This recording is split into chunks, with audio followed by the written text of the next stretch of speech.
When 34-year-old Emma Torres walked through the door for the first time in 2 years, the gym was empty at 5 a.m. His hands were shaking as he put down the water bottle. The last time he had been to the gym, he had been a professional athlete with endorsement deals and Olympic dreams. Now he was just trying to walk without limping. Doctors said he would never compete again. The headlines called it the end of a promising career. Everyone moved on.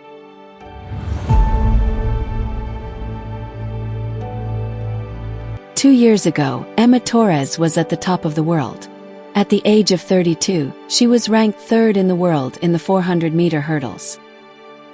The Olympics were 6 months away, and he was in the best shape of his life. Every morning, she wakes up with purpose. Each training session brings him closer to gold. Then the qualifying race began in Portland. Emma remembers every detail. The sound of the opening gun. The feeling of power in her legs as they exploded from the block. He was in second place, close to the leader, when his foot caught the 8th hurdle. He fell slowly. His knees were bent in a way that shouldn't be twisted. The sound of his ligaments tearing echoed in his ears. The pain was immediate and blinding. After 3 surgeries, the doctors gave him the news. His athletic career was over. The damage was too much. With physical therapy he can walk normally again, but running at an elite level, impossible. Emma spent 6 months in such deep depression that she didn't recognize herself. The athlete who once ran 10 miles before breakfast couldn't walk to his mailbox without pain. His sponsorship disappeared. His teammates moved on. The Olympic trials took place without him. She was eating ice cream and crying on her couch, someone else taking over the place that should have been hers. But late at night when she couldn't sleep, a small voice whispered, "What if they're wrong?" The decision to try again didn't come like a bolt of lightning. It came gradually, in small moments of defiance. First, Emma started walking to the end of her driveway and back. It hurt, but she did it anyway. Then he walked around the block, then 2 blocks, then a mile.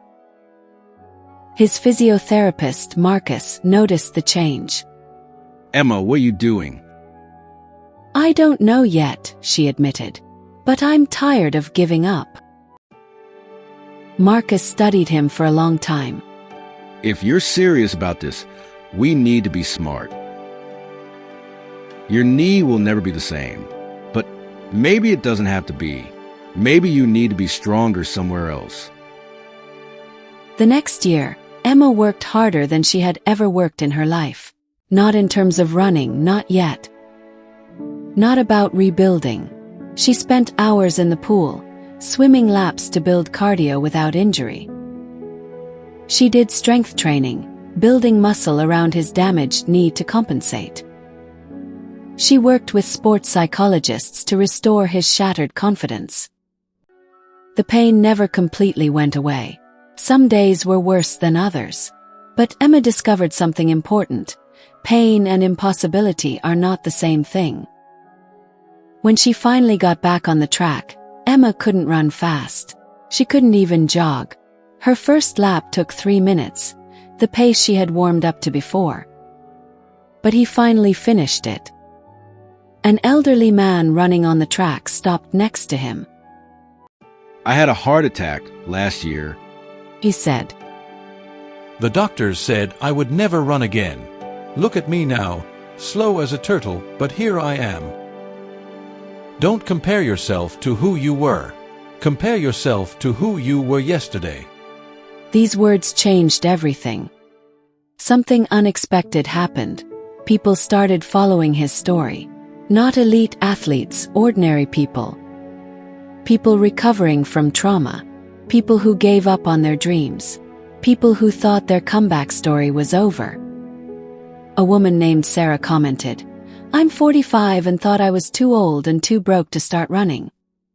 Seeing you rebuild yourself gave me the courage to try." Today I ran my first 5 kilometers. She wasn't as fast as she used to be. Maybe she never will be. But she was faster than she was yesterday, and that was enough. Then came the real moment. A local track meet. No prestigious event, just a small competition. Emma had signed up for the 400-meter hurdles. Emma's knees were shaking as she stood at the start. Her heart rate was slowing. The other runners looked young, strong, unwavering. Emma closed her eyes and remembered everything. The trauma, the pain, the disappointment, the slow morning at the pool, the first painful jog, every moment of doubt, every reason for resignation. She wasn't the fastest. His form wasn't perfect. His knees were screaming at every hurdle. But she kept going. 1 hurdle, 2 hurdles, 3. When she crossed the finish line, 6th out of 8 runners, Emma collapsed on the track, crying. Not because she won, 'cause she finished. The crowd gave him a standing ovation, because they understood. It wasn't about medals or records.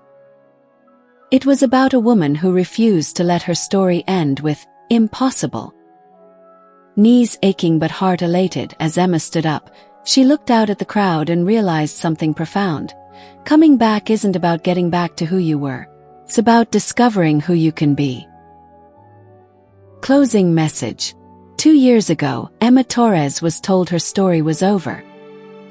Today, she is training for the Masters National Championships, a competition for athletes over 30. She will never go to the Olympics. He will never break the world record. But she did something even more important. She broke the limits that others had imposed on him. Your comeback doesn't have to look like anyone else's. Doesn't have to be perfect. Just has to be you. You're not too broken. You're not too far behind. You're not too late. If you never try again, you will only truly lose. Start today. Start small. Start with fear. Start. Your return awaits.